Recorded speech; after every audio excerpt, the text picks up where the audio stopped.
பேசுறேன்னு சொல்லிட்டு வெளியே 5 பைசா பாக்கெட்ல இருந்து எடுக்காம நீ கட்டணம் கட்டிக்கிட்டு நீ உன் குடும்பத்துக்கு சேர்த்துக்கிட்டு நீ பயங்கரமான சொக்கலாம் போட்டுருந்தானா கிடையாது.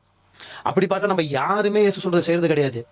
நம்ம எல்லாருமே கந்தல் துணி அசிங்கம். நம்ம 2 வஸ்திரம் தான், ஒரு வஸ்திரம் கொடுத்துருட்டாரு. என்கிட்ட கிட்டத்தட்ட ஒரு 30-40 ஜீன்ஸ் இருக்கும், எடுத்து கொடுப்பேனா? என்கிட்ட 2 வண்டி இருக்குது, ஒரு வண்டி கொடுத்துடணும்ல. உங்க வீட்டுல கன்ஃபார்மா எல்லாருக்கும் பட்டு புடவை இருக்கும், ஒரு புடவை கொடுத்துருவீங்களா? 2 புடவை ஒரு புடவை கொடுத்துருவீங்களா? ஹாலில் ஒரு டிவி, ரூம்ல ஒரு டிவி எடுத்து கொடுத்துருவோமா? கிடையாது. நம்மளே வேஸ்ட். இயேசு சொன்னது நான் பார்த்ததே கிடையாது அப்படிலாம் வந்து. அவரும் அதனால தான் ஆரம்பத்துல சொன்னேன், ஓல்ட் டெஸ்ட்மெண்ட்டுக்கு நியூ டெஸ்ட்மெண்ட்டுக்கு வித்தியாசம் இருக்கு. என்ன மாதிரி வாழுங்க, என்ன மாதிரி பண்ணுங்கன்னு எக்ஸாம்பிள் பண்ணிட்டு போயிட்டார். சீடர்களை காலெல்லாம் வந்து கழுவுறாரு. எனக்கு தெரிஞ்சு 99.9% 99.9% சக ஊழியர்களோ சக ஆளுங்களோட காலெல்லாம் கழுவுறதுக்கு இங்கே யாரும் கிடையாது.